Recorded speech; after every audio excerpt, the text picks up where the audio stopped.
Premièrement, de commencer sur une petite surface que vous allez être capable de maîtriser, tout est en fonction de votre temps alloué au potager. Des fois, on est plein de bonne volonté, mais on a des étés occupés. Fait que de privilégier un espace plus restreint, puis d'aller avec des variétés qui ont fait leurs preuves, qui sont plus faciles pour les débutants. Pour les jardiniers amateurs, c'est sûr qu'il y a beaucoup d'informations qui se retrouvent autant sur Internet que sur les réseaux sociaux. Puis de plus en plus, ils se forment des groupes là, pour répondre justement aux questions, aux interrogations des jardiniers amateurs. Par contre, l'information qui est circulée n'est pas toujours pertinente.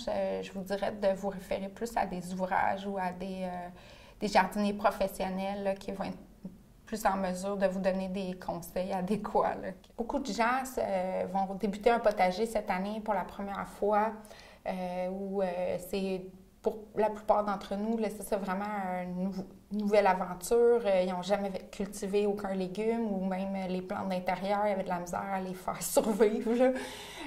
C'est sûr qu'il y a eu un espèce de décalage là, avec les générations. Nos grands-parents avaient des fermes et que nos parents, pas nécessairement, on n'avait pas accès nécessairement à de la terre et tout. On trouve génial, là, en fait, c'est merveilleux de pouvoir se reconnecter avec ça, se reconnecter avec la culture de nos légumes. Mais on aimerait rappeler aux gens que justement, ça reste que l'agriculture, le maraîchage, le potager, ça reste une science. Il y a beaucoup d'informations et de l'information technique, puis j'aimerais comme juste rappeler de ne pas prendre ça comme un projet de performance, mais plutôt d'un projet d'apprentissage, puis de rester zen avec le potager, de rester plus la tête froide, puis de ne pas trop amener toutes nos émotions de performance, puis de soucis, puis de vouloir bien faire les choses nécessairement la première année. C'est normal de faire des erreurs, c'est normal parfois d'acheter des choses qui n'étaient pas nécessairement adéquates. On commence. Parfois, il y a des plantes qui vont être malades, parfois, il y a des plantes qui vont mourir.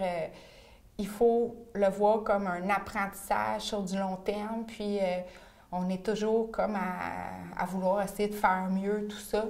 Donc, l'important, c'est d'avoir du plaisir, puis d'avoir du fun, puis de focusser sur le positif. C'est vraiment ça, j'ai vraiment ma recommandation numéro 1, c'est de focusser sur le positif. Des fois, il y a un rang de tomates au complet qui va avoir attrapé de la maladie, puis malheureusement, il va falloir tout arracher. Mais des fois, c'est ça qu'il faut faire, puis c'est tout. Puis on va remplacer ça par d'autres choses, puis on va se rappeler l'année prochaine, puis on va faire mieux. C'est tout.